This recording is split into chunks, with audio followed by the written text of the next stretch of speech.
शंकर भगवान गांजा पीते इसलिए हम गांजा पी रहे हैं।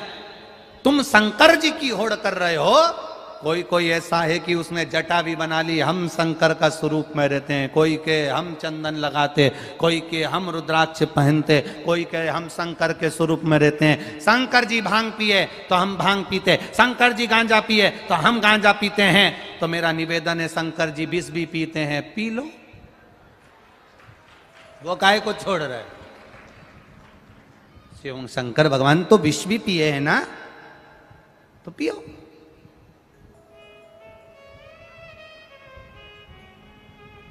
दान, वैराग्य और आत्महत्या झटके से होती है। क्या क्या चीज, जम के बोलो जरा। दान, वैराग्य, वैराग्य से मतलब है भजन करना, सबसे दूर रहकर स्मरण करना, वैराग्यता।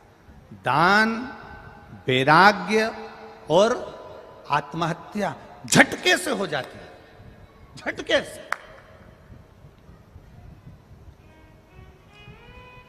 आत्महत्या करने जा रहे हो, मरने जा रहे हो, और मरते मरते एकदम विचार आ गया, मेरी पत्नी और बच्चे का क्या होगा। नहीं मरा, वापिस आ गया, और विचार ही नहीं करा और मर गया तो मर गया। दान करने के लिए चले, एक कटोरी चावल लिया, एक 10 रुपए लिए, 50 रुपए लिए, 100 रुपए लिए, 500 रुपए लिए, 1000 रुपए लिए। दान करने के लिए विचार आया मन में, टीवी पर कथा सुन रहे थे, मोबाइल पर कथा सुन रहे थे, यहां बैठकर कथा सुन रहे थे, और मन में आया मेरा भी मन करता है कि 500 रुपए, 50 रुपए, 100 रुपए, 200 रुपए में दे दूं। बस तुमने विचार करा और मन से हाथ में मोबाइल आया और तुमने दिया, या बैंक में गए या कहीं गए और दे दिया तो दे दिया। और फिर विचार आया कि मैं दान करूंगा, और मन में आया कि मुझे दान करना है, और दान करने जैसे ही चला, इतने में मन में आया कि अब मैं थोड़ा 7 दिन की कथा पूरी सुन लूं, इसके बाद दान करूंगा। इतने में मालूम पड़े 500 रुपए पल्लू में बांध के लाई थी दान करने के लिए, आखिरी दिन दूंगी, आखिरी दिन दूंगी, आखिरी दिन दूंगी। इतनी मालूम पड़ा 7 दिन में ना जाने किसने पल्लू भी खोल लिया, लेके भी निकल गया। अब रो रही, मैं तो दान करने के लिए 500 रुपए लाई थी, पड़ोसन से कह रही मैं 500 रुपए लाई थी दान करने, तो करे नहीं। आखिरी दिन करती, आखिरी दिन 7 दिन निकाले। ये जिंदगी के 7 दिन। शिव पुराण कितने दिन की, भागवत कितने दिन की, जन्म कितने दिन में हुआ अपना, रविवार, सोमवार, मंगलवार, बुधवार, गुरुवार, शुक्रवार, शनिवार, रवि, और बस ये 7 दिन। विवाह हुए तो फेरे कितने डले, 7। भगवान कृष्ण ने जो पर्वत उंगली पर उठाया वो कितने कोस का था, 7 कोस। कितने दिन तक उठाया, 7 दिन तक। विवाह 7 दिन का, जन्म 7 दिन में, मरोगे भी रविवार, सोमवार, मंगलवार, बुधवार, गुरुवार, शुक्रवार और शनिवार। 7 दिन।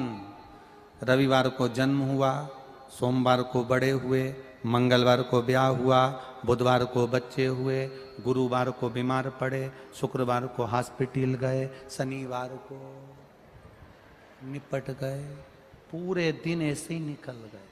भजन कब करा, भजन कब किया।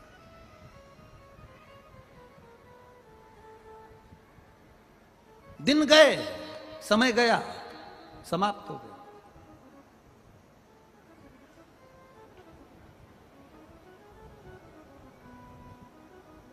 आज कितने दिन की कथा हो गई है, 30। कितना दिन बचा, 4। बचपन, जवानी, अधेड़ी, बुढ़ापा। बस 4 अवस्था के 4 दिन रह गए हैं, बचपन, जवानी, अधेड़ी और बुढ़ापा। कल कथा का 4था दिन रहे, खुशी मनाना। कल हमारा बचपन मतलब कल हमारा बर्थडे दिन है, कल अपन सब पैदा हुए। सब पैदा हुए, बचपन, जवानी, अधेड़ी और बुढ़ापा, 4 अवस्था का पहला दिन चतुर्थ दिवस की कथा रहे, पैदा हुए।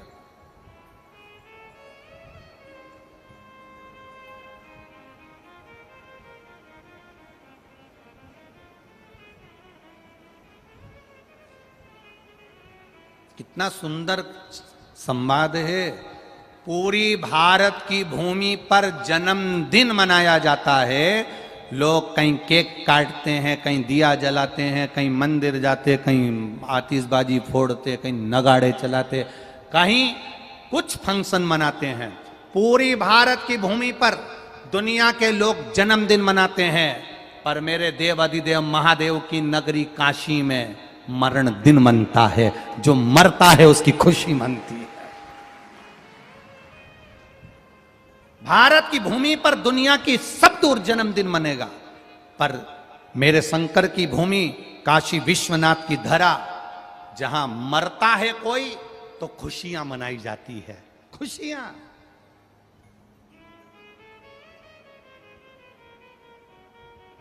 क्यों? क्योंकि काशी में मरने वाले को गुरु मंत्र मेरे महादेव देकर भेजते हैं।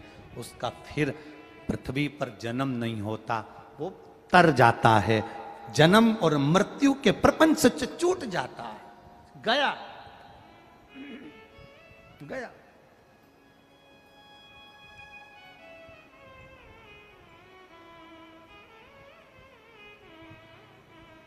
जन्म और मृत्यु के प्रपंच से वो छूट गया। ये इतने सारे लोग, भक्त लोग कथा सुनने आते हैं पंडाल में 7 दिन की, अपने साथ में अपने पूर्वजों का कोई मर गया, अधोगति में चले गया, कोई समाप्त हो गया, बहुत अभिलाषा लेकर चले गया, अटैक आ गया, कोरोना में चले गया, सुसाइड कर लिया, कुछ हो गया, बीमारी से चला गया, कुंवारे मर गया, जवानी में मर गया, अधोगति में मर गया, कोई बहू, कोई बेटा, कोई पति, कोई पिता, कोई अचानक जो मर गया, उसका फोटो भी लेकर यहां लोग कथा में आते हैं। आपने कई लोगों को देखा होगा फोटो लेकर बैठे रहते। कारण क्या है? कारण क्या है कि ये फोटो लेकर कथा में बैठी हुई हैं, ये फोटो लेकर कथा में बैठे हुए हैं। बाकी की कितनी कथा आप लोग टीवी पर देखते हैं, जितनी आप टीवी पर कथा देखो, चाहे भागवत जी सुनो, चाहे रामायण जी सुनो, चाहे देवी भागवत सुनो, कितनी भी कथा सुनना, उसमें आपको ये फोटो लेकर बैठा हुआ कोई नहीं मिलेगा। अपने अपने पूर्वजों का, अपने अपने पितरों का, अपने अपने घरे गए हुए जीवों का फोटो लेकर किसी कथा में कोई नहीं मिलेगा। केवल एक शिव महापुराण में लोग फोटो लेकर बैठे रहते हैं। उसका कारण क्या होता है? क्या कारण? केवल एक कारण, जो पार्वती जी से महादेव ने कहा था, पार्वती ये तुम रुका, जो चंचुला को कथा सुना रहे हैं, ये तुम रुका जो चंचुला को कथा सुना रहे हैं, ये कथा कोई साधारण नहीं, जिसके जजमान आप और हम बनकर बैठे हैं। ईश्वर जी गोरा जी बनकर, गणा और गोर बनकर बैठे हैं। सुनो पार्वती, जिस स्थान पर शिव महापुराण की कथा होती है, जो उस कथा को श्रवण करने के लिए जाता है, उसके घर के जीव उसके साथ कथा श्रवण करने के लिए पहुंचते हैं। जब कथा पूरी हो जाती है तो उन जीवों का कल्याण अपूर्व हो जाता है अपने आप। सारी पुराणे तुम्हारी 7 पीढ़ी को तार सकती है, पर शिव महापुराण के लिए उज्जैन के ऋण मुक्तेश्वर मंदिर की दीवार पर पत्थर पर अंकित कर कर लिखा कि केवल एक शिव महापुराण की कथा ऐसी है, शंकर भगवान का गुणगान ऐसा है, शिव तत्व ऐसा है, शंकर भगवान की शिव महापुराण ऐसी है जो 7 पीढ़ी नहीं 71 पीढ़ी को तार देती है। केवल एक शिव महापुराण की कथा जो सुनता है, सुनकर जो बाहर निकल कर जाता है, अपने अपने गांव में कथा सुनने के बाद अगर आप जाते हो, आपके शरीर से जो हवा छू कर भी निकल जाती है, तो वहां पर भी जो जीव तड़प रहा होता है, पड़ा हुआ होता है, उसका भी कल्याण हो जाता है, उसकी भी मुक्ति सहज हो जाती है।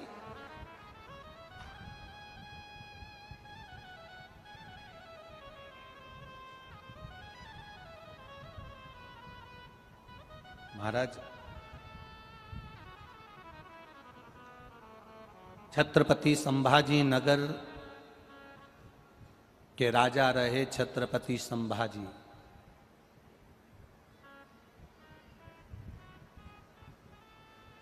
जितना कष्ट छत्रपति संभाजी महाराज ने नहीं झेला होगा, उससे 1000 गुना ज्यादा कष्ट छत्रपति संभाजी महाराज की धर्मपत्नी येसुबाई ने झेला था।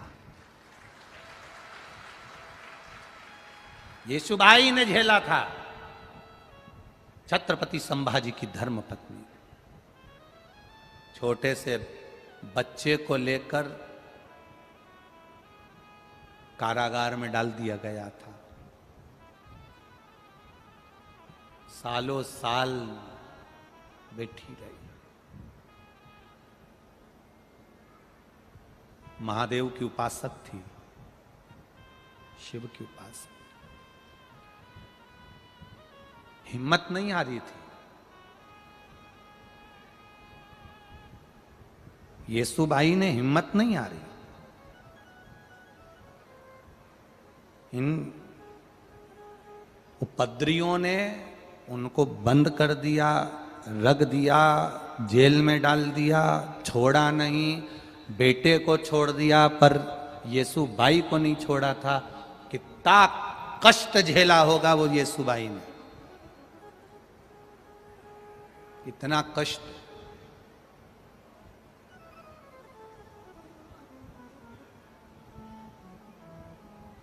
सारी दुनिया में सबसे ज्यादा बोल्ड, सबसे ज्यादा प्रबल, सबसे ज्यादा वीरणी, युद्ध में भी अग्रण्य रहने वाली और वक्त पड़ने पर छाती पर चढ़कर गला काटने वाली, पूरी दुनिया में कहीं ऐसी नारी नहीं मिलेगी जो महाराष्ट्र की रानी मिलेगी। सहज नहीं है। चाहे वो अहिल्याबाई होलकर हो, चाहे वो जीजाबाई हो, चाहे वो येसुबाई हो, ये सहज नहीं है।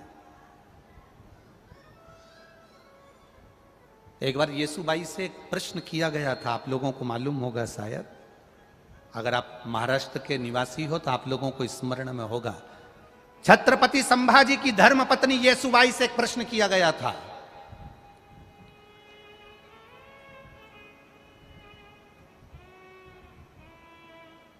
छत्रपति संभाजी की धर्मपत्नी येसुबाई से प्रश्न किया एक बार।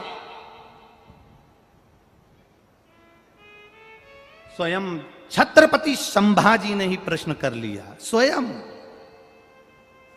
कितनी विद्वान होगी येसुबाई, जरा अंदाजा लगाएगी। सभा बैठी थी, येसुबाई पास में बैठी थी और छत्रपति संभाजी के उस नगर में प्रश्न किया गया येसुबाई से। आज छत्रपति संभाजी के इस नगर में वो प्रश्न आपके सामने हम भी दे रहे हैं और उसका उत्तर जो येसुबाई ने दिया वो भी हम दे रहे हैं। छत्रपति संभाजी के उस नगर में राज सिंहासन पर बैठी येसुबाई, छत्रपति संभाजी ने प्रश्न किया, सुनो येसुबाई, हम आपसे पूछना चाहते हैं, नारी सीता ही क्यों रहती है? नारी कभी क्या गौतम बुद्ध बनने को तैयार नहीं होती है? येसुबाई ने कहा, नारी बुद्ध भी बनने को तैयार हो जाए पर नारी सीता ही बनी रहना चाहती है। उसका कारण केवल एक है, स्वामी, नारी बुद्ध बनेगी, बुद्ध बनने को तैयार हो जाएगी, गौतम बुद्ध बनने को तैयार हो जाएगी, पर वो सीता ही बनी रहना चाहती है। क्यों? उसका एक कारण है, जैसे गौतम बुद्ध अपना घर छोड़कर चले गए, जंगल में चले गए, अगर एक नारी अपना घर छोड़कर चली जाती है तो लोग उसको ताना दे देकर मार देते हैं, ना जाने किसके साथ भग गई होगी, किसके साथ चली गई होगी। और अगर गौतम बुद्ध जंगल में रहने के बाद वापिस लौट कर आते हैं, अपनी धर्मपत्नी के सम्मुख में पहुंचते हैं, अगर एक नारी थोड़े दिन वन में रहने के बाद वापिस लौट कर आए तो दुनिया के लोग ताना दे देकर मार देते हैं, ना जाने किसके साथ रहकर आई होगी। इसलिए नारी बुद्ध नहीं बनना चाहती, नारी सीता, अहिल्या और नारी सावित्री बनना चाहती और अनसुईया बनना चाहती है। नारी के जीवन में बहुत कष्ट है, बहुत कष्ट, बहुत भारी जिंदगी होती है स्त्री की जिंदगी, नारी की जिंदगी। और बोल्डता भी बहुत रहती है, बहुत। मेरा विश्वास कहता है, मेरा भरोसा कहता है, ये मेरा विश्वास कहता है, इस व्यासपीठ से कहने में पीछे नहीं हटूंगा। आप लोग बुलाएं चाहे ना बुलाएं अगली बार, परंतु कहकर जरूर जाऊंगा, ये मेरा विश्वास कहता है। वो तो दिल्ली की थी साक्षी, जो उसको 40 बार चक्कू मारकर और पत्थर से सिर फोड़कर मार दिया। अगर महाराष्ट्र की कोई बेटी होती तो गला काट कर आ जाती।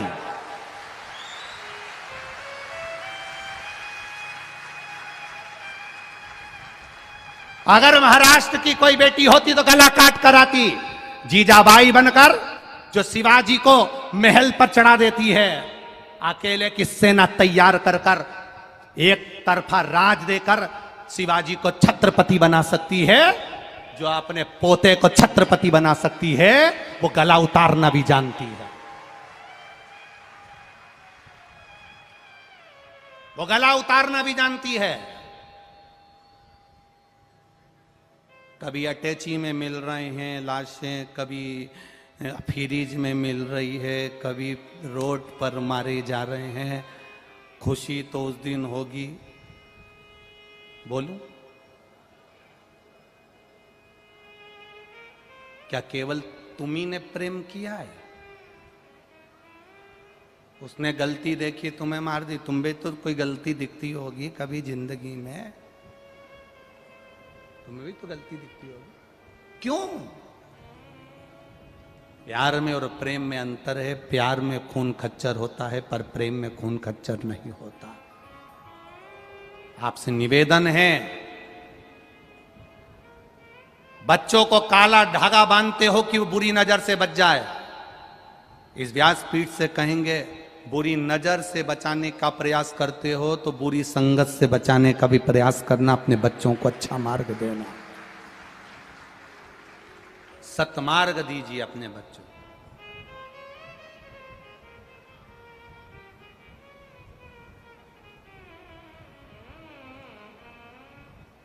ये विधायक जी, आपके लिए पत्र आया है। आपके लिए बहुत पत्र आए हैं विधायक जी। ये पत्र लिखा है किसी बेटी ने, यहीं रहते हैं सारे पत्र, आप पढ़ सकते हो। उस पत्र में विधायक जी के लिए, प्रदीप जी जायसवाल जी के लिए उसने लिख कर दिया कि हिंदू धर्म सम्राट के रूप में हैं हमारे जायसवाल जी, उनको मैं धन्यवाद देती हूं। पत्र में लिखा, पत्र में। जब वक्त पड़ता है, जब जरूरत पड़ती है, तब सामने जाकर खड़े हो जाते हैं।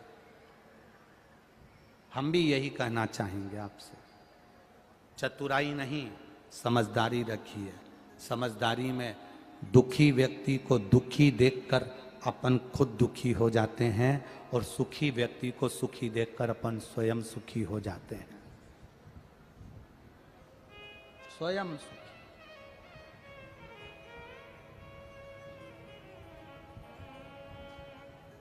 एक बात कहना चाहेंगे, इतनी सारी कथाएं राजनीति के नेताओं की करी, पर जायसवाल जी, आपके बेटे जैसा ऋषिकेश और उसका भाई जैसा छोरा नहीं देखा।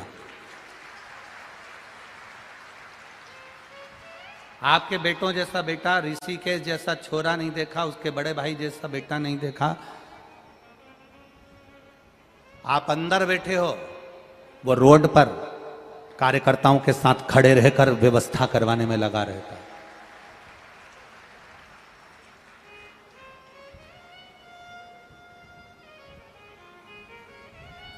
ये देखने को मिला।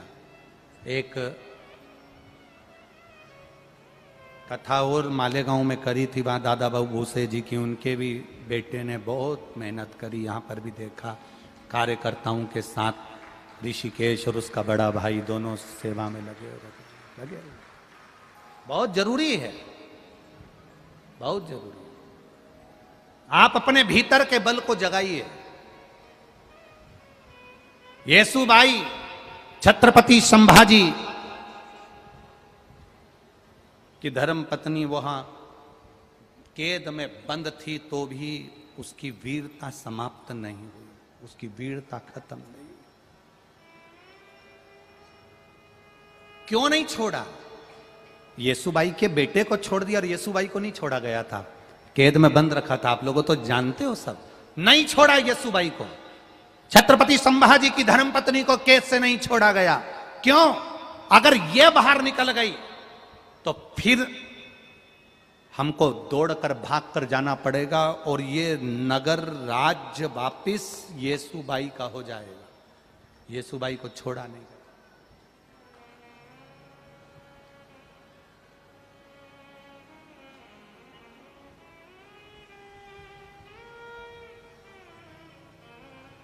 हमें तो कभी कभी आश्चर्य होता है कि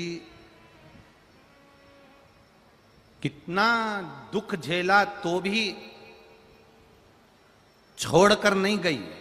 आज के जमाने की लड़की जरा सा दुख पड़ जाता है छोड़कर चली जाती है अपने मायके, और मां भी कह देती है यहीं रह, तू तो क्या करेगी जाकर, क्या करना अपने को वहां पर जाकर। ना, दुख है ना, थोड़ा सा निभाने का प्रयास करिएगा।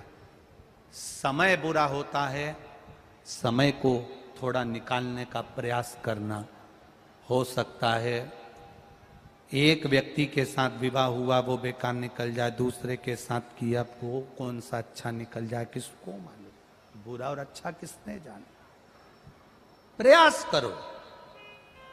शिव के मंदिर में जाओ, शंकर की चौखट पर जाओ, देवादिदेव महादेव के मंदिर में जाना, मुस्कुरा कर जाना। रोकर कभी भगवान के मंदिर में मत जाना, रोकर कभी शिव पुराण में मत आना, झगड़ा कर कर कभी शिव महापुराण में मत आना, घर में विवाद कर कर कभी शिव महापुराण में मत आना, घर में विवाद कर कर कभी सीहोर के कुबेरेश्वर धाम मत आना। अगर घर के लोग कहें कि कुबेरेश्वर धाम जाओ तो जाओ, विवाद कर कर नहीं, झगड़ा कर कर नहीं, प्रेम के बल पर कुबेरेश्वर धाम भी आओ और प्रेम के बल पर शिव महापुराण की कथा में भी आओ, तो भगवान तुमको देगा भी प्रेम से, प्रदान भी करेगा तो प्रेम से। सहजता के भाव में आइए, श्रेष्ठता के भाव में।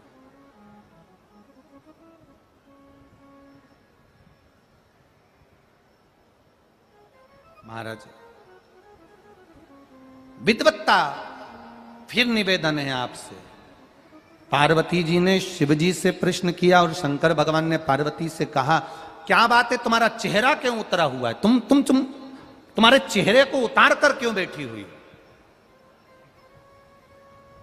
बहुत ध्यान देना मेरी जीजियों, और बहुत ध्यान देना मेरे जीजाओं, अच्छे से ध्यान देना। कभी भी घूमने जाओ ना, पति के साथ में अगर कहीं जा रही हो ना, और पतियों से निवेदन है अपनी पत्नी के साथ अगर कहीं जा रहे हो ना, चेहरे को स्माइल बनाकर रखना, थोड़ी प्रसन्नता बनाकर रखना। मुंह उतार कर रहोगे ना, श्रेष्ठता नहीं रहेगी। पत्नी घूमने जा रही पति के साथ और विवाद कर कर गए हो और चेहरा उतरा हुआ है तो पति को अच्छा नहीं लगेगा, और पत्नी अगर पति के साथ जा रही और पति का चेहरा उतरा है तो पत्नी को अच्छा नहीं लगेगा। थोड़ी प्रसन्नता जीवन में रखो, थोड़ी प्रसन्नता।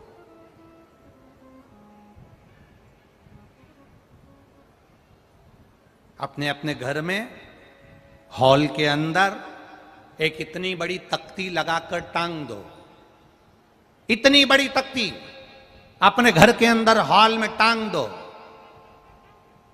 उस तख्ती में लिख दो, आप बहुत अच्छे लग रहे हो, थोड़ा हंस लो। तख्ती पे लिख दो, आप बहुत अच्छे लग रहे हो, थोड़ा सा हंस दो। जेब में मोबाइल हो चाहे ना हो, पर तुम्हारे चेहरे पर स्माइल होना जरूरी है। जेब में मोबाइल हो ना हो, 10 लाख का, 1 लाख का, 5 लाख का, 50,000 का, 25,000 का, 30,000 का, 5,000 का, 2,000 का, 500 का, 100 का, 200 रुपए का मोबाइल तुम्हारे जेब में हो ना हो, पर तुम्हारे चेहरे पर प्रसन्नता होना जरूरी है। वो इसलिए जरूरी है, मोबाइल जितना काम नहीं करेगा उतनी तुम्हारे चेहरे की प्रसन्नता काम कर जाएगी। यहां आए, दरवाजे पर पहुंचे और तुमने कहा मुझे अंदर जान दो, मुझे अंदर जान दो। नहीं जान देंगे। उसने कहा फोन लगाऊं अब्बी आल, उसने फोन निकाला। अब इतनी भीड़ में कोई फोन चले? इधर से माइक चले, गाना बजे, भजन बजे, तो मोबाइल क्या खाक सुनाई दे। पर तुम जो अकड़ दिखा रहे थे ना, मोबाइल लगा दूंगी, मोबाइल पे बोल दूंगी, अब भी बोलती हूं, मोबाइल निकाला।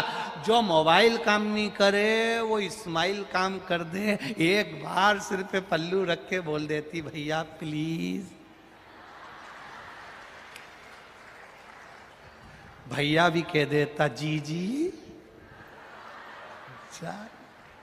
बस इस्माइल, प्रसन्नता, चेहरे की खुशी।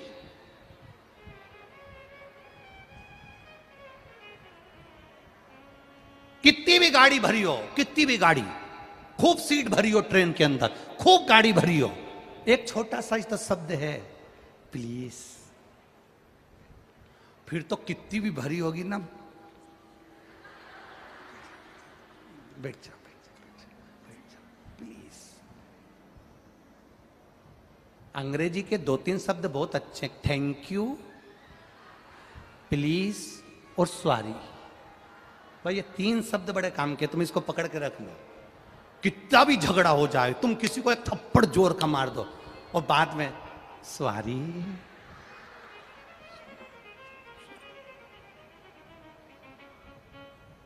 हो गई।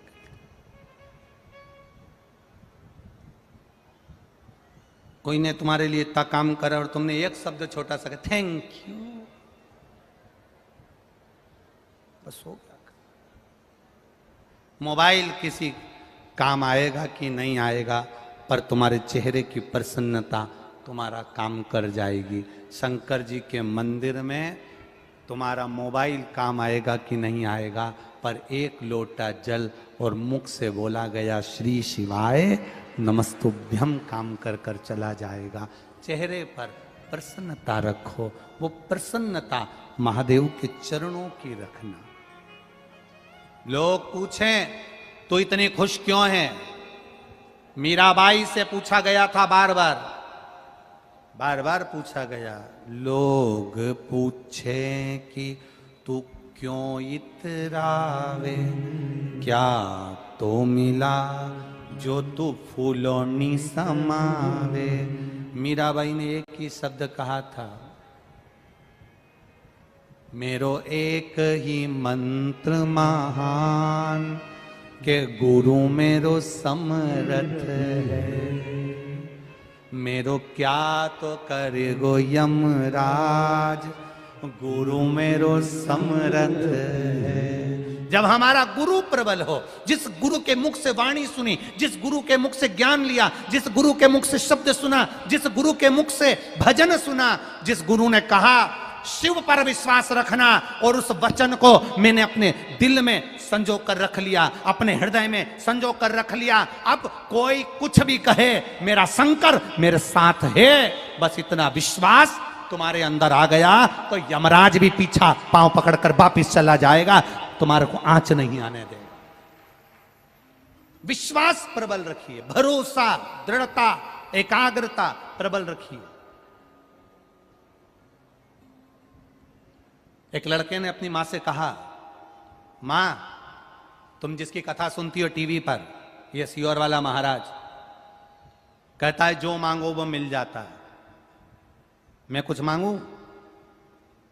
बेटे ने कहा टीवी के सामने कथा सुनो, जो मांगो 3 महीने में मिल जाता है, ये सियोर वाला महाराज कहता है। शिव महापुराण की कथा जहां बैठकर सुन रहे हो वो भगवान दे देता है, तो क्या मैं मांग लूं? मां ने कहा मांग ले। बेटा पहली बार सोफे पर पांव पसार के बैठा है, पत्र में लिखा है, पत्र भी बताएंगे अभी आपको, पत्र में लिखा, पांव पसार के सोफे पर बैठा था।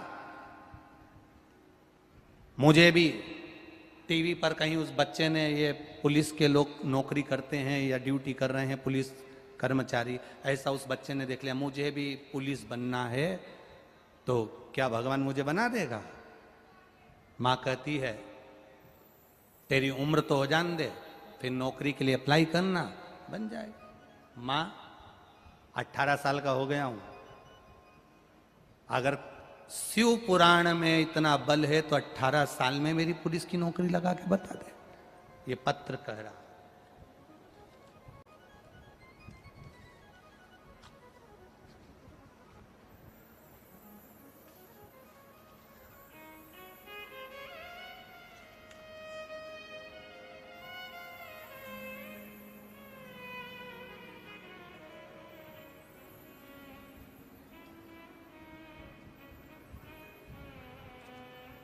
शंभु शरण पड़ी मांगू घड़ी रे घड़ी दुख काटो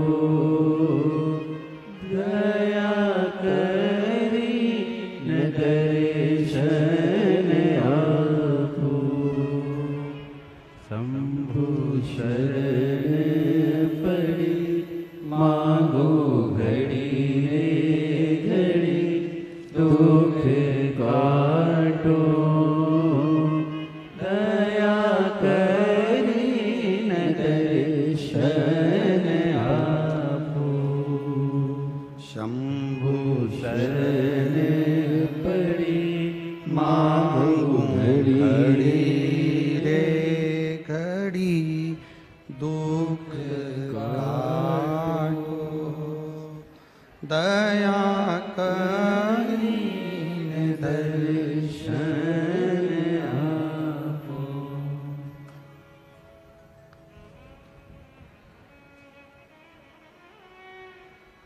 मेरा नाम मंगला गणेश कोली में रहने वाली चिंचोली तहसील जिला जलगांव महाराष्ट्र से हूं। कहीं बैठी हो तो हाथ हिलाइएगा,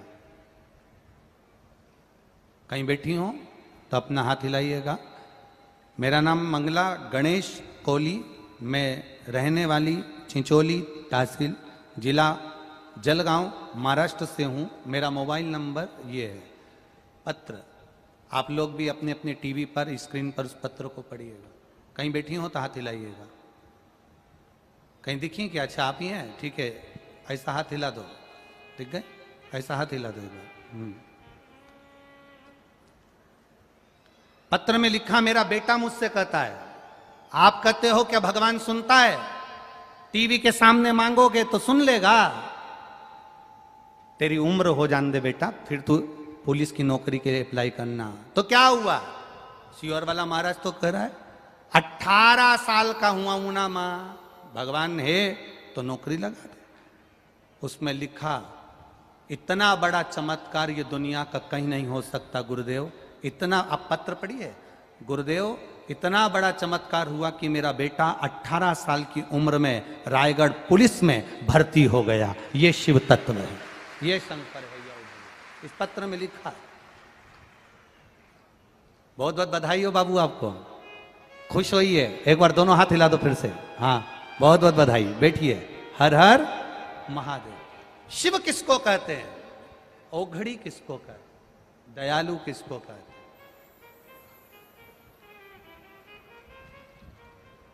फिर आपसे कहेंगे, एक निवेदन फिर करेंगे।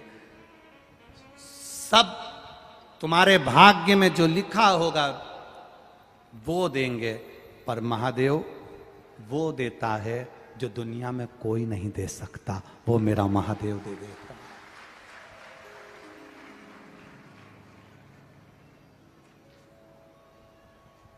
18 वर्ष की आयु में नौकरी मिल जाना, केवल एक टीवी के सामने कथा सुनते सुनते विचार कर लिया। अगर विश्वास पक्का है, कई लोग टीवी के सामने कथा सुनते हैं पर भरोसा पक्का नहीं कर पाते। कई लोग मोबाइल पर कथा सुनते हैं पर भरोसा पक्का नहीं कर पाते। आपसे भी निवेदन करेंगे, आपके मोबाइल का सदुपयोग करा करो। रात्रि में सोने से पहले 5 मिनट शिव महापुराण की कथा सुना करो। 5 मिनट निकालकर, पति भी है तुम्हारे पास में, बच्चे भी हैं तुम्हारे साथ में, 5 मिनट शिव महापुराण की कथा निकालो और सुनो।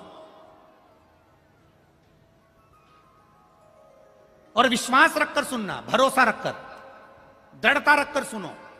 यहां पर भी बैठे हो कथा सुनने के लिए, तो विश्वास पक्का रखना कि मैं कथा सुनने आई हूं, मेरा बाबा मुझे खाली नहीं भेजेगा, मेरी झोली भर कर भेजेगा, ये निश्चित है। खाली नहीं भेजेगा वो। एक पत्र भेजा है किसी ने, उसमें लिखा है 7 साल के बाद संतान दी। बाबा ने, डॉक्टरों ने मना कर दिया था कि तुम्हारे घर औलाद नहीं होगी। 7 साल संतान नहीं होगी, डॉक्टर ने कह दिया था तुम्हारे यहां औलाद का सुख नहीं है। डॉक्टर कहे। एक ने लिखा है 9 साल के बाद संतान हुई। कविता महेंद्र राठौड़, राजपुर जिला बड़वानी, मध्य प्रदेश से आई हैं कथा सुनने के लिए। कहीं बैठी हो तो हाथ हिला सकती हैं। कहीं अगर बैठी हो, कविता महेंद्र राठौड़, राजपुर जिला बड़वानी, मध्य प्रदेश से हैं। कहीं बैठी हो तो अपना हाथ हिला सकती हैं। जिन्होंने पत्र में लिखा है, बैठी हैं क्या? कहीं बैठी हो तो हाथ हिला सकती हैं। जिन्होंने पत्र में लिखा 9 साल के बाद भगवान ने संतान दी है, ये शिव कृपा। और एक ने लिखा 7 साल के बाद डॉक्टर ने मना कर दिया था, सारी उम्मीदें छोड़ दी थी, आस छूट गई थी, तब भगवान ने कृपा कर कर संतान का सुख दिया है। ये शिव कृपा है, ये शंकर। ओ खड़ी खाली न जाता कोई दर से तुम्हारे, खाली न जाता कोई दर से तुम्हारे, मैं भी खड़ी हूँ नंद के बाहे पसारे, मैं भी खड़ा हूँ नंद के बाहे पसारे। अपने हृदय से लगा लो, लगा लो, गिरी जा रही हो, उठा लो, उठा लो। भोले अपने दर से अब तो न टालो, गिरा जा रहा हो, उठा लो, उठा लो। खाली न जाता कोई दर से तुम्हारे, खाली न जाता कोई दर से तुम्हारे, मैं भी खड़ा हूँ नंदी बाहे पसारे। अपने हृदय से लगा लो, लगा लो, गिरा जा रहा हो, उठा लो, उठा लो। शिव कृपा करना, दया करना। आप कृपा करोगे तो सब कुछ हो सकता। जो सोचो नहीं तो भी हो जाएगा, विचारा नहीं तो भी हो जाएगा, विचारा ही नहीं तो भी हो जाएगा।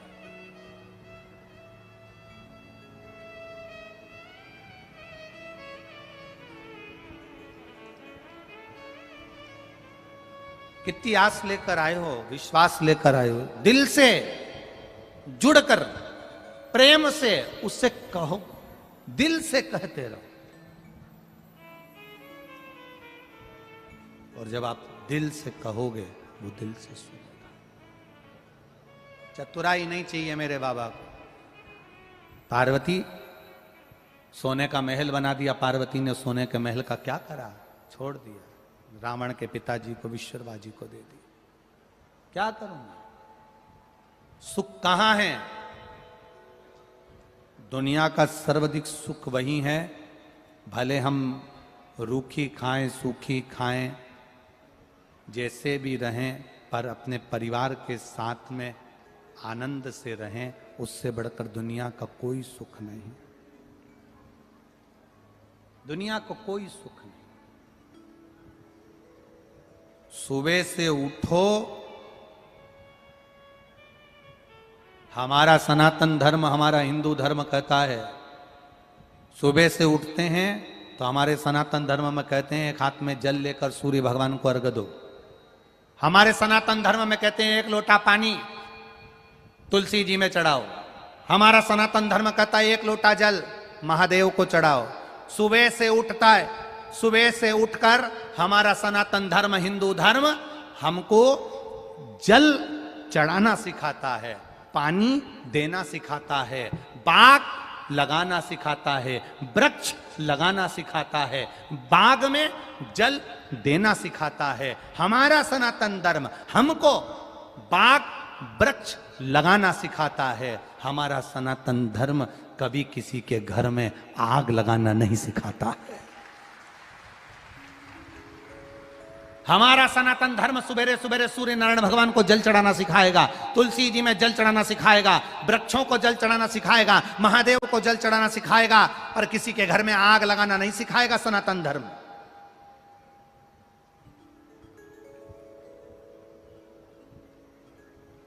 हमारा सनातन धर्म कहीं आग लगाने की प्रेरणा नहीं देता कि तुम आग लगा कर आना। हमारा सनातन धर्म कहता है जहां जाओ वहां बाग लगा कर आना। लोग हमसे कहते हैं,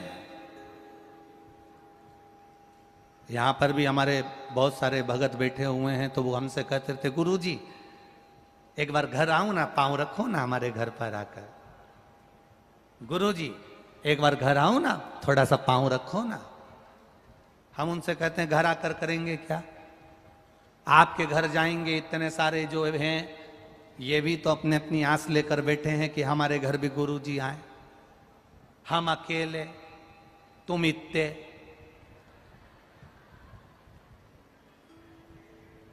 सात दिन भी अगर तुम्हारे सबके घर जाऊंगा तो भी दिन कम पड़ जाएंगे।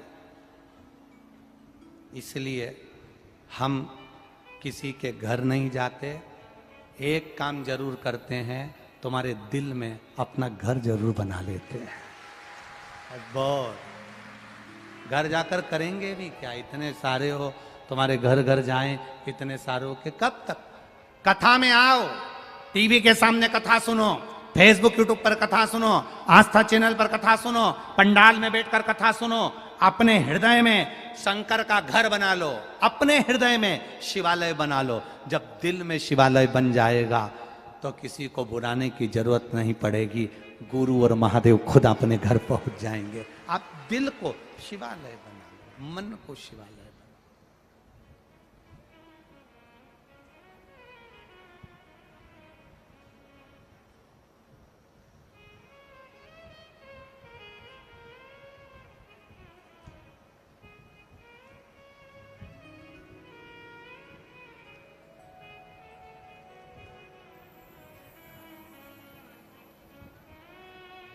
महाराज शिव कथा कह रही है, बाबा शंभू का पावन चरित्र कह रहा है। वो एक लाइन बड़ा स्मरण करते हैं, जो भी मांगो खुशियों से झोली भर जाता है। मेरा शंभू थोड़ा सा संपदा, थोड़ा सा धन एकत्रित कर ले रहे हो, इसको समझदारी नहीं कहेंगे।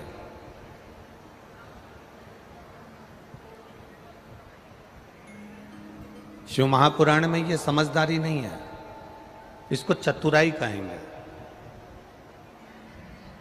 चतुराई किसी के साथ धोखा करना सिखा देती है। चतुराई किसी के साथ कपट करना सिखा देती है।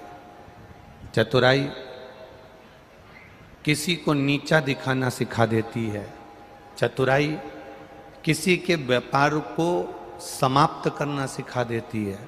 चतुराई आपको बहुत सी चीजें सिखा सकती है, पर समझदारी और चतुराई में अंतर केवल इतना है कि चतुराई आपको किसी ना किसी को घाटा देना सिखाएगी, कहीं से धन अर्जित करना सिखाएगी, पर समझदारी भगवान की शरणागति और भजन और ईमानदारी से कमाने की राय दी। हमें कभी ये नहीं कहना कि यह बहुत चतुर है। जो दूसरे को धोखा दे दे वो चतुराई में हो सकता है।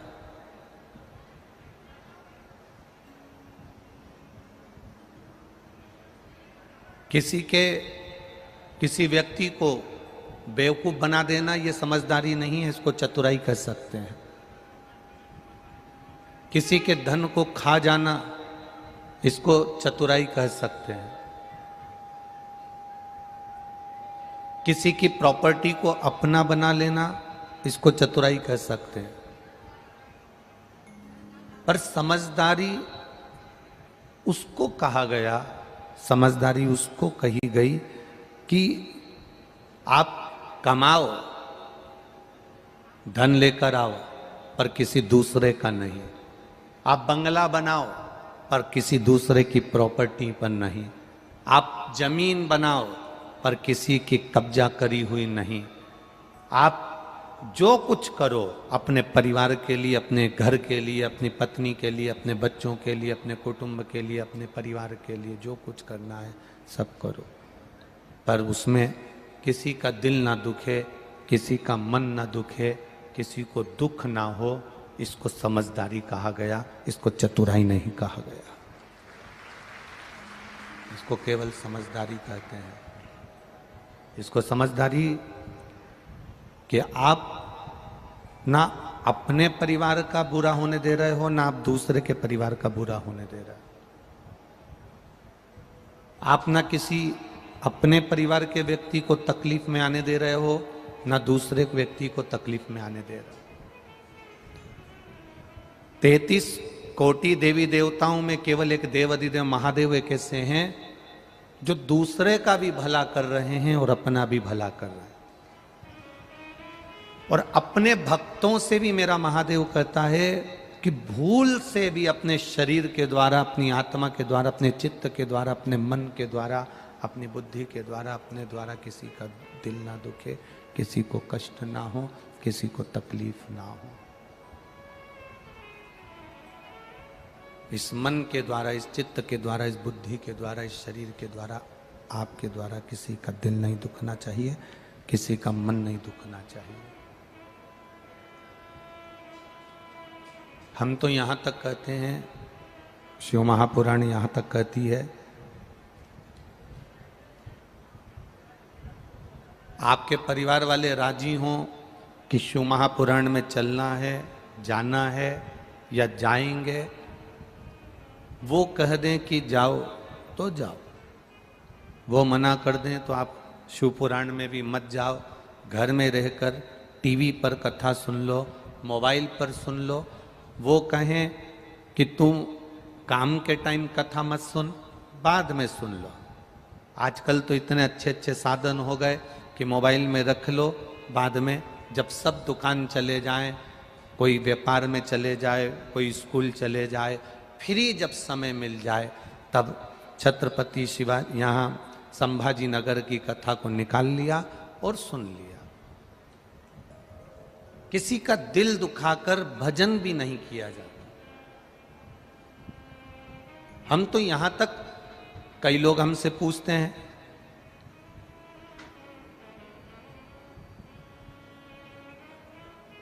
वो हितेश नारखेड़े ने कहा कि जजमान परिवार से व्रत करवाना पड़ेगा क्या गुरुजी? हमने कहा नहीं नहीं नहीं, इतनी चिलचिलाती हुई गर्मी पड़ रही है, धूप पड़ रही है, और दिन भर जजमान परिवार को फिरना पड़ेगा, काम करना पड़ेगा, लगना पड़ेगा, कार्यकर्ताओं के साथ उनको भी लगना पड़ेगा। व्रत कर कर बैठ जाएंगे और शरीर में अगर बल कम हुआ तो वो कथा का रस तत्व ग्रहण नहीं कर सकते। छत्तीसगढ़ की 7 गांव ऐसे हैं जिनके नाम हम कल आपको बताएंगे। छत्तीसगढ़ के 7 गांव और महाराष्ट्र के 2 गांव ऐसे हैं जहां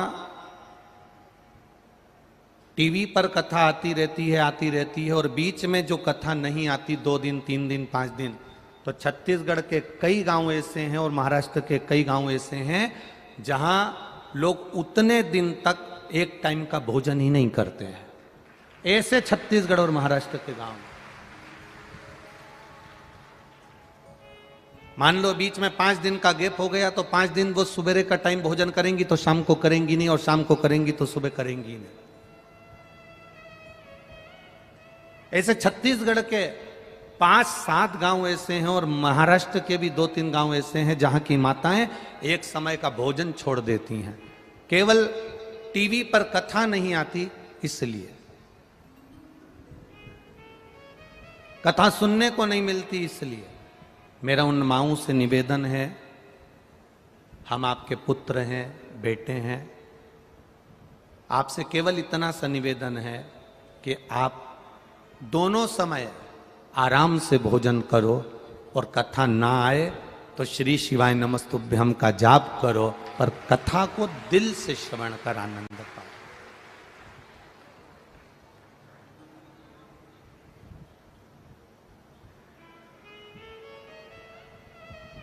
आप हृदय से कथा का रसतत्व ग्रहण करिए।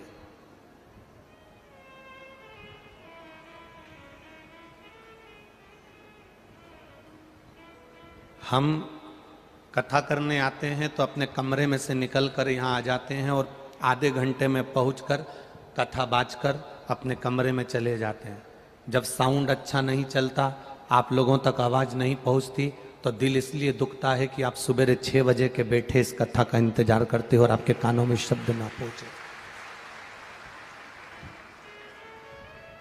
तब दुख होता है कि इतने दूर दूर से आए हो, 1000 रुपए का डीजल पेट्रोल खर्च कर कर यहाँ आए हो। चलाने वाला तो कह देता है कि अब क्या करें, नहीं आ रही तो आवाज़, परंतु समझना पड़ेगा कि ये भाव और श्रद्धा को लेकर बड़ी दूर दूर से आते हैं। कई बार ये म्यूजिशियन इनके स्वर की आवाज़ तेज कर देते हैं तो हम इशारे में कम कर देते हैं कि तुम्हारे स्वर की जरूरत नहीं है। ये बड़ी श्रद्धा और विश्वास के साथ में 500, 700, 1000 किलोमीटर दूर से आए हैं और केवल एक विश्वास लेकर आए हैं कि 7 दिन की कथा सुनूंगा, मेरा बाबा मुझे झोली भर कर देगा, जिंदगी में एक बार शिव पुराण में भी करवाऊंगा। इनका विश्वास केवल इतना सा है कि जिंदगी में एक बार शिव महापुराण की कथा में भी करवाऊंगा। ये विश्वास है मेरा, ये भरोसा है मेरा, ये दृढ़ता है मेरी। पर छल से नहीं,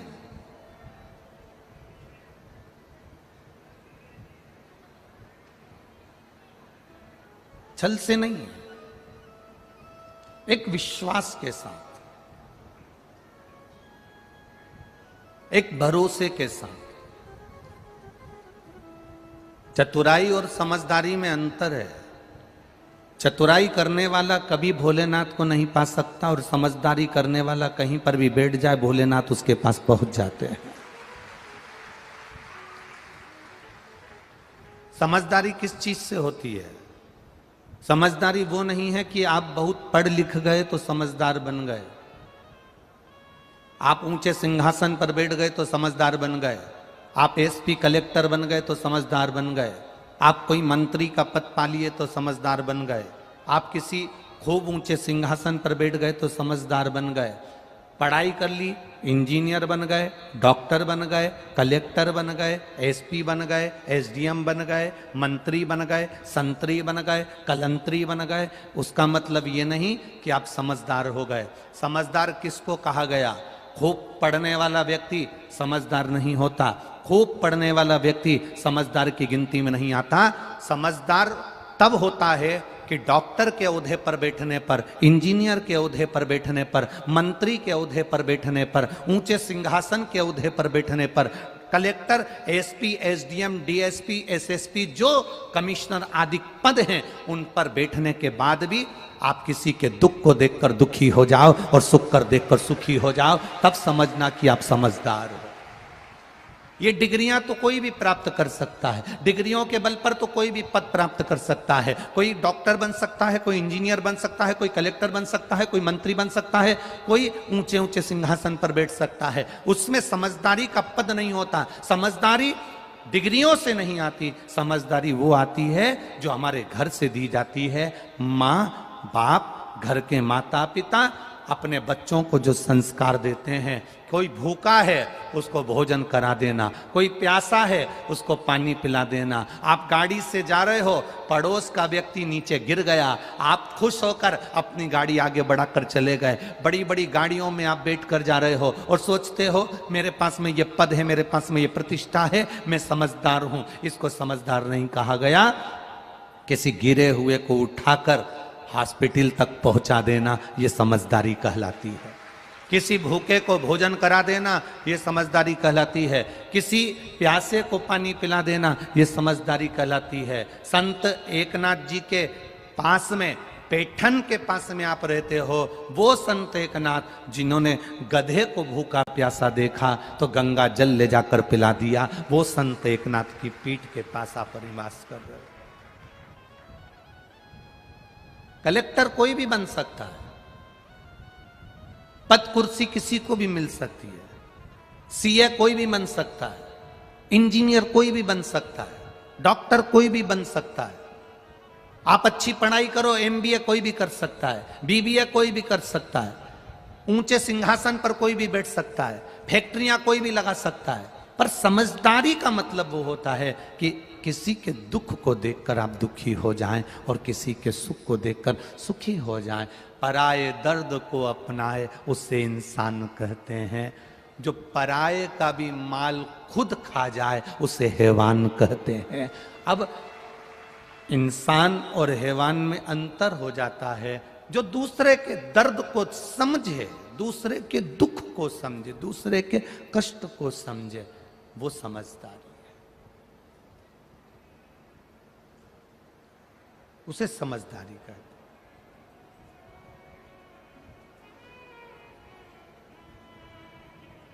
आप दूसरे के दर्द को यदि समझ रहे हो, दूसरे के कष्ट को समझ रहे हो, तो समझ लेना आप समझदार हो गए। घर का एक बड़ा व्यक्ति, घर का एक पिता, घर का एक भाई, घर का एक बुजुर्ग, घर का बड़ा,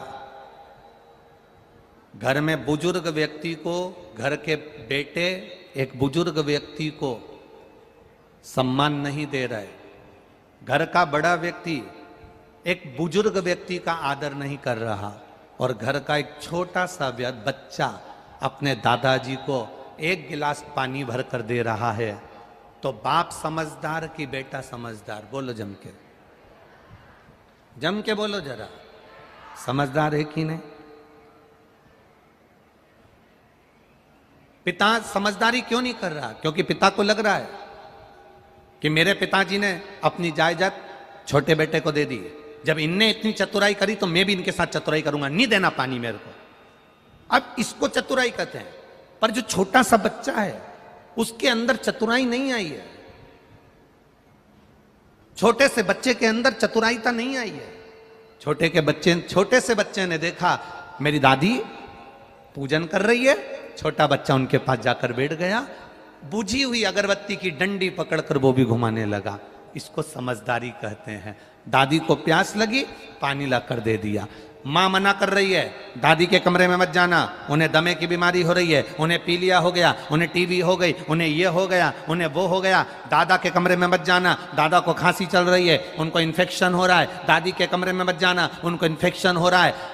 पत्नी ने अपने पति को रोक लिया, पति ने अपनी पत्नी को रोक लिया, देवरानी ने जेठानी को रोक लिया। पर घर का एक छोटा सा बच्चा ऐसा होता है जिसको बीमारी का भी भान नहीं होता, वो अपने दादा दादी से प्रेम करता है, इसलिए उनके कमरे में दौड़कर चले जाता है। चतुराई तुमको आती होगी पर उस बच्चे को चतुराई नहीं आती महाराज। आज कथा में लोगों को थोड़ा बुरा लग सकता है, पर एक बात कहना चाहेंगे।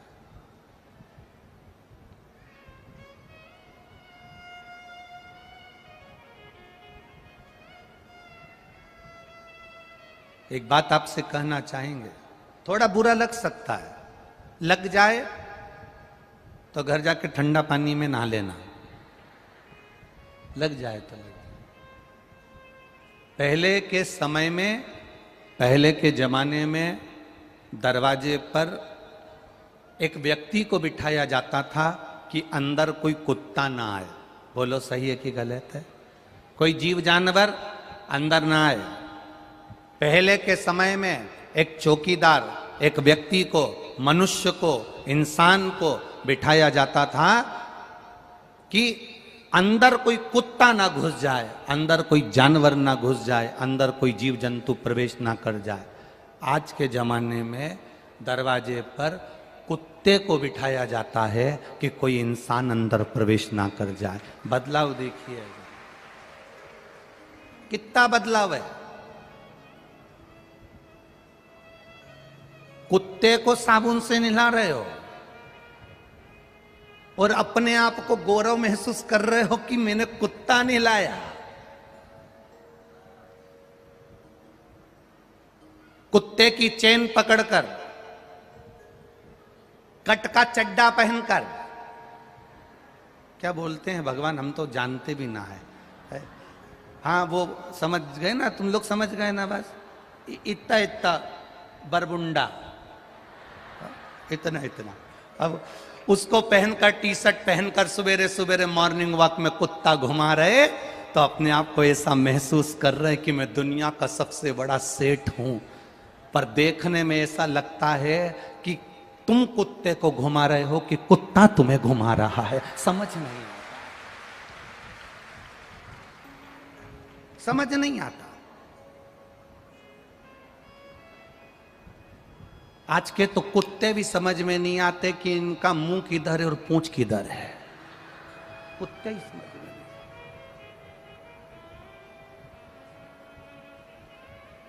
और तो और फिल्मों में कुत्ते का चरित्र इतना दिखाया कि कुत्ते को गोदी में लेके हीरोइन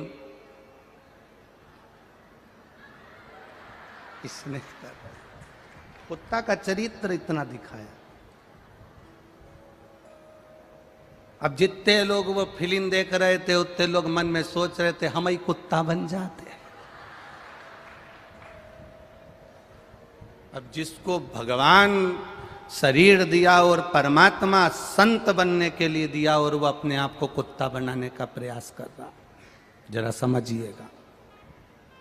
थोड़ा बुरा जरूर लगेगा पर एक निवेदन करेंगे, जितना प्रेम आप कुत्ते को देते हो, जितना समय आप कुत्ते को देते हो, जितना प्रेम आप कुत्ते से करते हो, समय पर रोटी देना, बिस्कुट देना, दवाई देना, नहलाना, चैन से बांधना, अंदर लाना, बाहर ले जाना, घुमाना, गाड़ी में ले जाना, जितना समय आप कुत्ते को देते हो उसमें से 10% समय घर के बुजुर्गों को दे दोगे तो जिंदगी संवर जाएगी।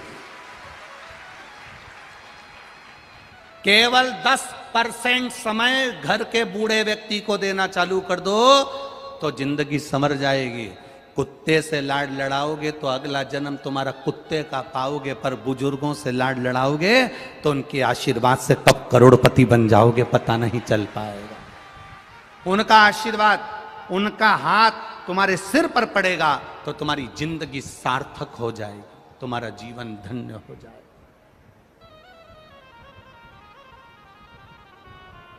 करो प्रेम। अगर करना ही है तो गौ माता से प्रेम कर लो, गाय के बछड़े से प्रेम कर लो, गाय की बछिया से स्नेह कर लो। प्रेम करो, प्रेम श्वान से नहीं, कुत्ते से नहीं।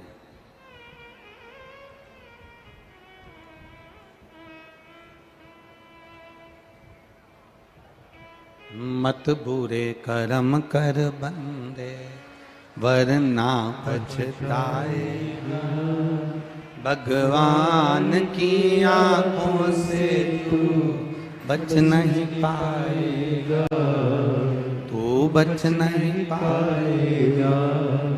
अरे ओ अज्ञानी मत करना, हरि ओ अज्ञानी मत करना, तेरे कर्म का फल भी तू ही पाएगा, जैसा किया तूने तेरे आगे आएगा। मत बुरे कर्म कर बंदे वरना पछताएगा, भगवान की आंखों से तू बच नहीं पाएगा, तू बच नहीं पाएगा। अरे ओ अज्ञानी मत करना दानी, अरे ओ अज्ञानी मत करना दानी। चतुराई बच्चों को नहीं आती, चतुराई भोले व्यक्ति को नहीं आती।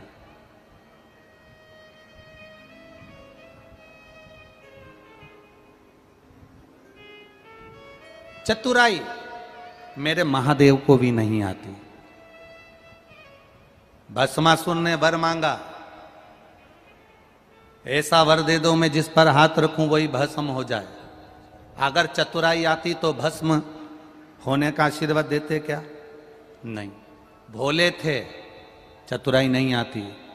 समझदारी थी मेरे भोलेनाथ में, पर उन्होंने वर दे दिया तू जिस पर हाथ रखे वही भस्म। चतुराई थी उस भस्मासुर में जो शिवजी पर ही हाथ रखने चला गया। चतुराई थी भस्मासुर में तो वो शिवजी पर हाथ रखने चला गया। शंकर जी दौड़ते दौड़ते दौड़ते दौड़ते दौड़ते दौड़ते भगवान विष्णु के पास पहुंच गए, क्योंकि उनको मालूम है ये भी चतुर है तो उसका नाम भी चतुर नारायण है, मैं उसके पास चले जाता हूं। अगर ये चतुर है तो मैं चतुर नारायण के पास चले जाता हूं, और चतुर नारायण के पास पहुंच गए।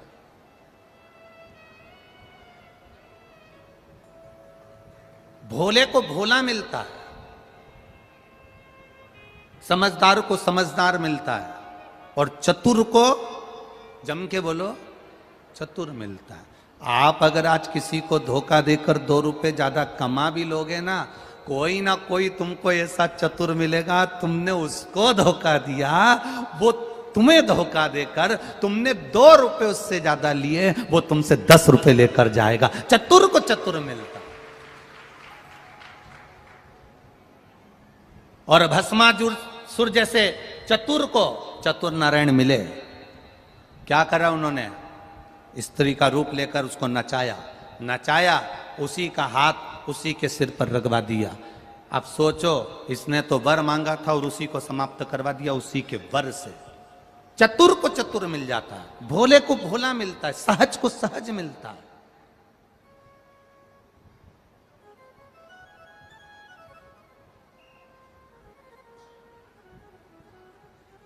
जिनको लगता है मेरी शादी होगी तो ना जाने सास कैसी मिलेगी, जिसको लगता है मेरी शादी होगी ना जाने ननन कैसी मिलेगी, मेरा उनसे निवेदन है, अगर आप अच्छे हो ना तो आपको ये कुछ कहने की जरूरत नहीं है। आप सरल हो ना, आप अच्छे हो ना, तो दुनिया में सब तुमको अच्छे मिलेंगे। जब हम बुरे होंगे तो दुनिया में सब बुरे मिलेंगे। एक नई लड़की शादी कर कर ससुराल में गई। ससुराल में जाने के बाद उसने सहेलियों ने कह दिया था सास बड़ी बुरी होती है, ननद बड़ी बुरी होती है, इसका काम केवल चोटाई करना और चुगली करना होता है। ननद का काम केवल चुगली करने का है, देवर का काम केवल घर में बैठ के खाने का है, बहू का काम पूरे जिंदगी भर पिसाने का है। ये सहेलियों ने दिमाग में भर दिया, किटी पार्टी में जा जाकर भर दिया दिमाग में। तेरी सास बुरी, ससुर बुरा, जेठ बुरा, देवरानी बुरी, जेठानी बुरी, ननन बुरी। लड़की शादी कर कर जैसे ही ससुराल पहुंची उसके दिमाग में फंसा हुआ था सास बुरी होती है। सास ने उसको कहा बेटा सुनो, हाथ में बहुत सारी सोने की चूड़ियां हैं, मेहमानों ने दी, हमने दी, तुम्हारी मम्मी ने पापा ने दी, तुम एक काम करो, काम करोगी, आटा वगैरह उसनोगी, करोगी, हाथ की चूड़ियां थोड़ी सी उतार कर रख दो, लाओ मैं संभाल के रख देती हूं, लाओ मैं संभाल के रख देती हूं। सास ने भला सोचा, इसको लगा सास तो लोभी है, मेरे हाथ की चूड़ियां ले रही है। बेटा अलमारी में साड़ियां ज्यादा हैं, मैं ननन को भेज देती हूं तुम्हारी, उसको दे देना, वो दूसरी अलमारी में रख देगी। इसको लगा ननन चोर है, चुगलखोर है। ससुर ने शाम को कहा, बेटा कल तुमने भिंडी की सब्जी बना ली थी, आज तुम टमाटर की सब्जी बना लेना। इसको लगा ससुर बड़ा लोभी है। हर व्यक्ति में इसको दोष नजर आया, क्योंकि इसकी बुद्धि में पहले से ही दोष भरा हुआ था और इसने अपना रंग ढंग दिखाना चालू करा। कहीं सास को कुछ बोले, कहीं ननन को कुछ बोले, कहीं देवर को बोले, कहीं जेठ को बोले, कहीं ससुर को बोले। सब इससे बात करना बंद कर दिए, दूर हो गए। अभी शादी करी, 15-20 दिन हुए, ये बहू ऐसा क्यों कर रही है, आखिर इसको क्या पड़ गया ऐसा, समझा रहे हैं, समझ नहीं रही। ये विदा लेकर अपने पिताजी के घर गई। माँ ने पूछा, बेटा तेरे ससुराल वाले मिले होंगे, कैसे लगे सब? बेटी ने कह दिया, सास नंबर 1 की बेकार, ससुर लोभी, ननन चुगलखोर, देवर मक्कार बैठे बैठे खाता है, जेठ और बुरा, जेठानी सबसे गंदी, और मेरा पति वो तो राक्षस है।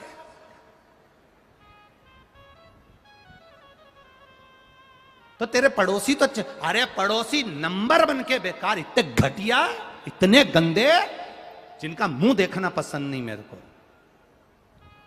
मां समझ गई, पड़ोसी तो अच्छा लगता ना, इतने बड़े परिवार में कोई तो ठीक नजर आता ना, पर दिक्कत केवल इतनी सी है, जो काले कलर का चश्मा लगाता है उसको सब काले नजर आते हैं, जो पीले कलर का लगाता है उसे पीले दिखते हैं, जो नीला लगाता उसे नीले दिखते हैं, जो लाल लगाता उसे लाल दिखते हैं, जो खुद अंदर से बुरा होता है उसे सारा विश्व बुरा नजर आता है।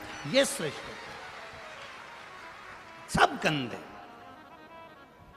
क्या चाहती है, क्या चाहती है? बस अगर एक सुधर गई ना तो सब सुधर गए। कौन? मेरी सास की बहुत चलती है मां, मेरी सास का मुंह बंद कर दो बस, या ऐसा मुझे स्लो पॉइजन दे दो कि ये धीरे धीरे करके मर जाए। सास, इसकी मां जो थी, उसने अपने पति से कहा, जो डॉक्टर था, तुम्हारी बेटी को स्लो पॉइजन चाहिए सास के लिए।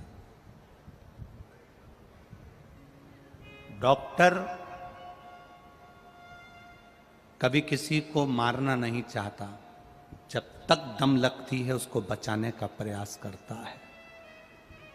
जब तक उसमें श्वास है तब तक डॉक्टर भी आस देते रहता है कि बच सकता है, बच सकता है। डॉक्टर ने अपनी पत्नी से कहा, ये पुड़िया ले जाओ, बेटी को दे दो, बेटी से कहना रोज थोड़ा थोड़ा चाय में डाल देना, पर बेटी से कहना अब सास 1.5 महीने में मर जाएगी तो 1.5 महीने में उससे झगड़ा मत करना, अब मरने तो वाली है ना तो उससे प्रेम करना, जो बन सकता वो बोले भी तो तू चुप रह लेना, वो आड़ा टेढ़ा कहे तू मौन रहना, ठीक है, थोड़ा थोड़ा सा डालना, सास मर जाएगी। बहू फिर पहुंची ससुराल, चाय बनाती, उसमें थोड़ी सी डाल देती, डालती, सास को दियाती,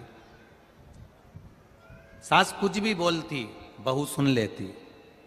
सास को अच्छा लगा कि अपने माँ के घर गई थी तो माँ ने कुछ सिखा दिया, सुधर गई, अच्छी हो गई। आज सास ने कहा चल मैं तुझे बाजार ले चलती हूँ, तेरे पाँव की चप्पल बेकार हो रही है, दिला लाती हूँ। चप्पल दिलाने गई तो सूट भी दिला लाई, कपड़े भी दिला लाई।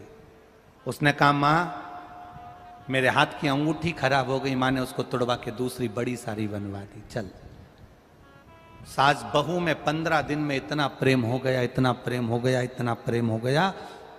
बेटी दौड़कर अपनी माँ के पास वापिस मायके जाकर कहती है, माँ पिताजी से कह दो मैं अपनी सास को मरता हुआ नहीं देखना चाहती, उसको वापिस जिंदा कर दे। हम सुधर गए, हम अपने आप को संवार लें। ना सास बुरी होती है ना बहू बुरी होती है, बुरा समय होता है, वक्त होता है। उस समय को थोड़ा सा टाल दीजिए, अपने आप आपकी जिंदगी संवर जाएगी, अपने आप आपका जीवन संवर जाएगा।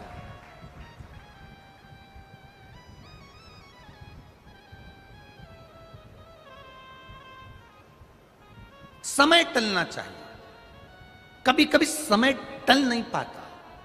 कल शाम को 7 बजे उड़ीसा में एक ट्रेन हादसा हो गया।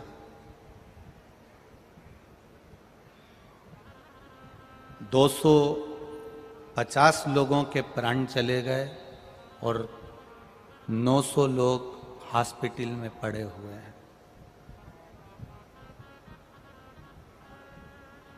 आपको और हमको भगवान से यही प्रार्थना करना है कि जो हॉस्पिटल में पड़े हुए हैं, मेरे महादेव महामृत्युंजय बनकर चले जाओ और उनको ठीक कर कर उनको अपने घर पहुंचा दो। जो शांत हो गए, मेरे देव अधिदेव महादेव उनको अपने चरणों में स्थान प्रदान करें।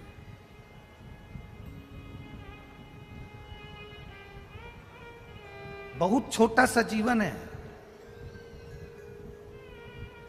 उस ट्रेन हादसे में भी जितने लोग गए होंगे, कई लोग वहां पर एंजॉय करने गए होंगे। कोई उड़ीसा घूमने जा रहा होगा, कोई चेन्नई घूमने जा रहा होगा, कोई कोलकाता घूमने जा रहा होगा। गर्मी का छुट्टी है, अपने बच्चों अपने परिवार के साथ एंजॉय करने जा रहे होंगे, घूमने फिरने जा रहे होंगे, खूब एंजॉय के हिसाब से निकले होंगे। उनको ये नहीं मालूम होगा कि हमारे साथ में घटना घट जाएगी और हम मर जाएंगे। किसी को नहीं मालूम। 2 कदम भी आप घर से निकल रहे हो, आपको नहीं मालूम कि आपके साथ में क्या होना।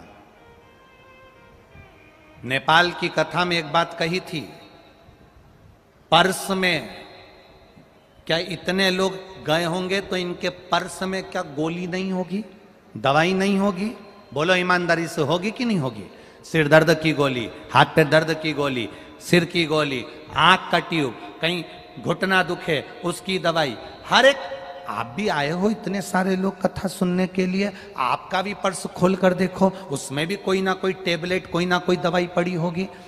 घर से निकलो, दवाई लेकर निकलो चाहे ना निकलो, पर माता पिता के चरण छूकर जरूर निकला तो दुआ साथ चलेगी तुम्हारे। महादेव को 1 लोटा जल चढ़ाकर चलना तो दुआ साथ चलेगी तुम्हारे साथ। दवाई पर्स में ना होगी, चल जाएगा, पर दुआ साथ चलना चाहिए। दुआ साथ चलेगी तो दवाई की जरूरत नहीं पड़ेगी और पार उतर जाओगे, निश्चित है। दुआ साथ लेकर।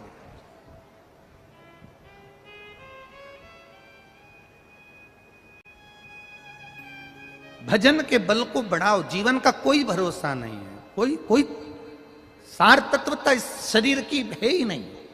कब जाना पड़ जाए, कब प्राण चले जाए, कब प्राण छूट जाए, कोई भरोसा नहीं।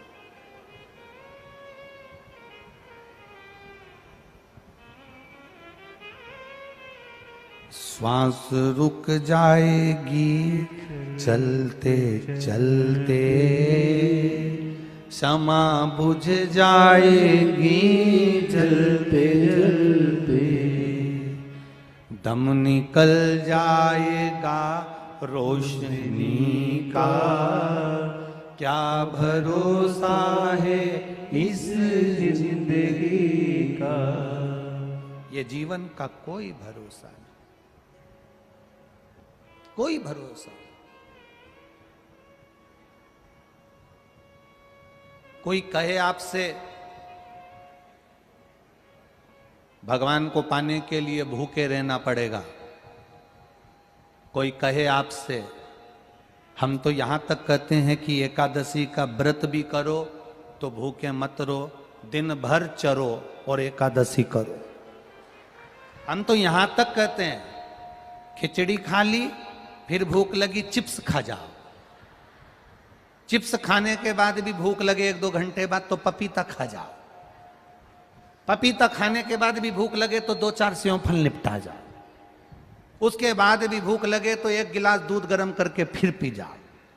फिर भूख लगे तो राजगिरा की पूड़ी बनाकर खा जाओ। और भूख लगे तो आलू को उबाल के उसको पीस के उसका हलवा बना के खा जाओ। और भूख लगे तो 1-2 किलो केला, पपीता, सेव फल और खा जाओ, पर भूखे मत रहो।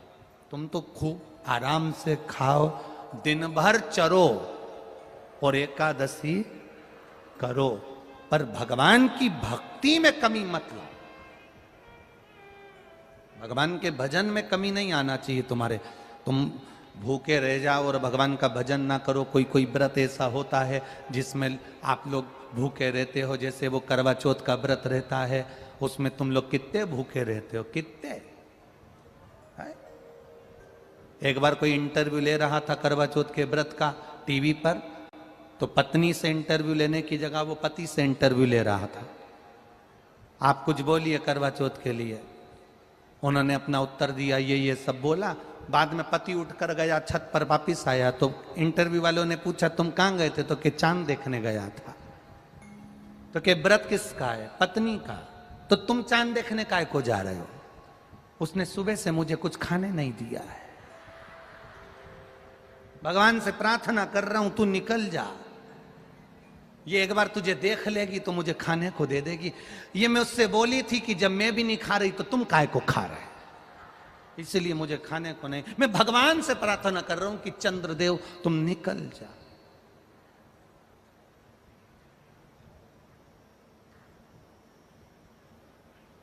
चांद निकल भी गया। पत्नी चांद को चलनी में देख रही है, फिर पति का मुंह देख रही है। पति इसका मुंह नहीं देख रहा। 1200 रुपए की साड़ी दिलाई थी वो देख रहा।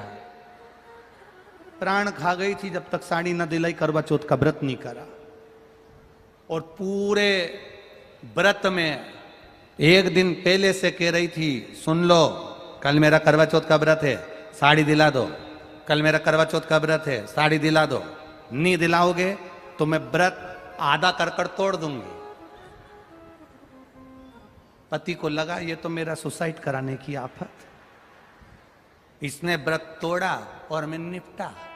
उससे अच्छा इसको 1200 की साड़ी दिला दी। कहां चित्त जा रहा? अलमस्त रहकर, खुश रहकर, प्रसन्न रहकर भगवान का भजन कर, दुखी होकर नहीं।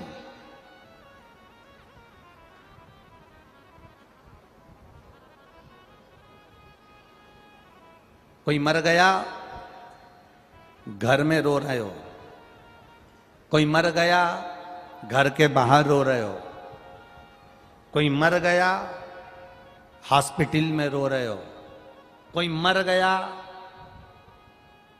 रोड पर चलते चलते रो रहे हो। पर हमारे यहां के विद्वान कहते हैं कभी शमशान में किसी को रोते देखा है? जम के बोलो जरा।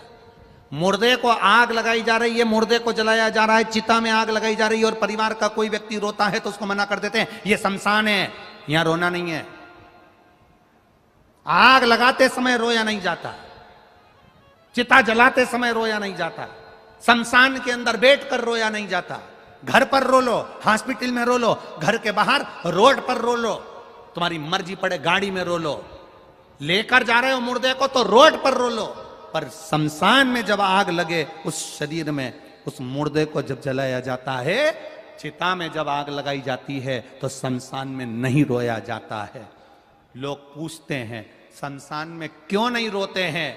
शिव महापुराण की कथा कहती है वहां जगत का बाप रहता है और बाप के सामने रोया नहीं जाता।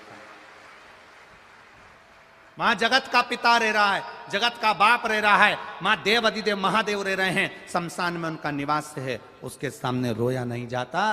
जब भी शंकर के पास जाना, शिव मंदिर में जाना, शिवालय में जाना, शिव महापुराण में जाना, रोना मत, वहां प्रसन्न होकर जाना। जिंदगी में कितना भी दुख हो तो भी मंदिर प्रसन्न होकर जाना।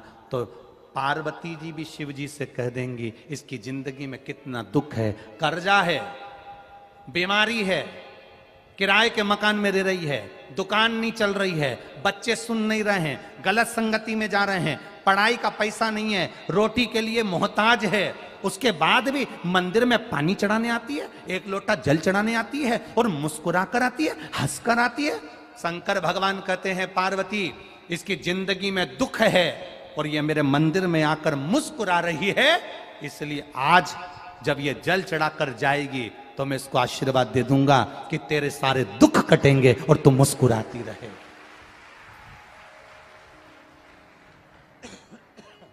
तेरे दुख कटेंगे और तू मुस्कुराती रहेगी।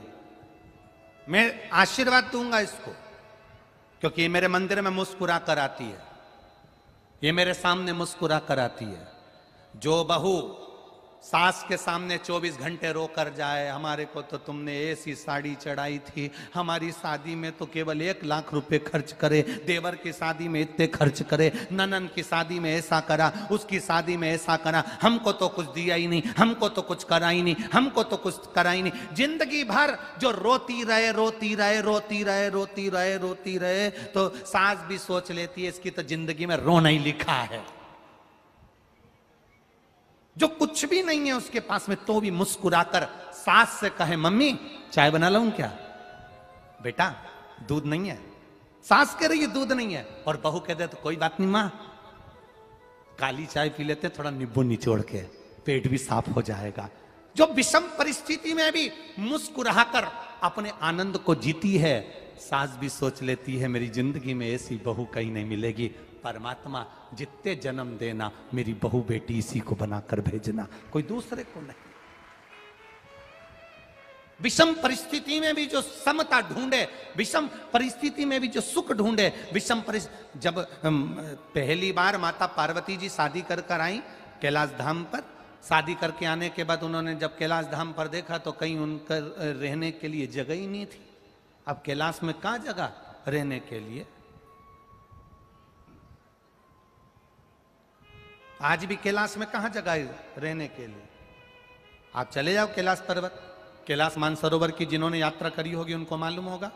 नीचे मानसरोवर में तो रुक सकते हो पर कैलाश पर नहीं रुक सकते। आपकी मर्जी हो तो आप जाके रह सकते हो। 4-6 महीने रह के बता दो कैलाश के पास, ऊपर, मानसरोवर में नहीं, ऊपर। कहां रहने की जगह? पार्वती मैया विवाह कर कर आई तो कैलाश पर कहीं रहने की जगह नहीं थी। माता पार्वती जी शिव जी के पास आकर बैठ गईं। बैठने के बाद देवादिदेव महादेव ने पार्वती को देखा और पार्वती को देखकर पूछा, पार्वती तुम आज जब मेरे साथ शादी कर कर आई, नंदी पर बैठ कर आई तो बोलती रही,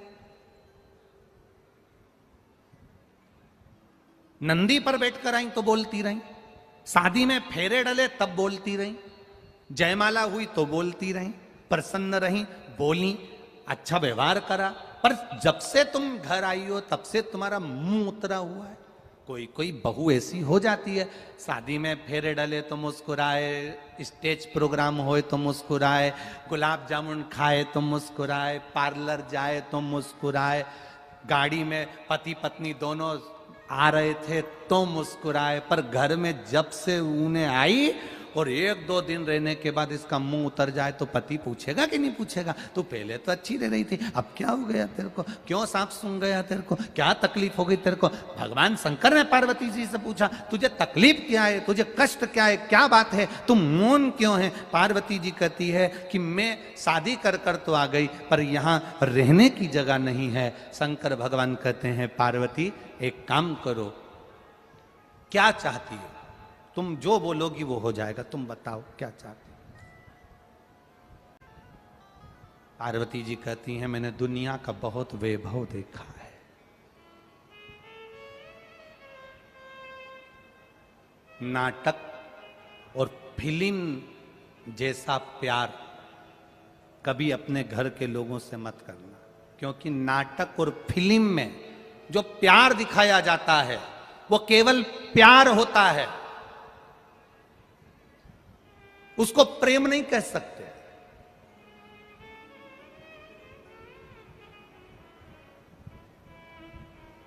उसको प्रेम नहीं कह सकते। पार्वती जी बोली मैंने बहुत वैभव देखा, बहुत। नारायण भगवान के यहां कितना सुंदर वैकुंठ है, ब्रह्मा जी के यहां कितना सुंदर सुख है, इंद्र के यहां कितना सुख है, अपने यहां तो कुछ भी नहीं है। तुम जैसा बोलोगी वैसा हो जाएगा। बोलो तुम्हें क्या चाहिए, बोलो। कुछ नहीं, बस रहने के लिए एक सुंदर महल बन जाए, इससे बढ़कर क्या चाहिए। विश्वकर्मा जी को बुलाया और बुलाकर सुंदर समुद्र के बीच में महल बनवाया। पर भगवान तो भगवान थे, उन्होंने जो लीला रची कि ये दूसरे का वैभव देखकर अपना वैभव मत बनाना, दूसरे का वैभव देखकर वैभव मत बनाना। लोग कहते हैं, किसी भांग पीने वाले से पूछो कि तुम भांग क्यों पीते हो, तो वो कहता है ये तो शंकर भगवान का, बोलो बोलो जम के, प्रसाद है।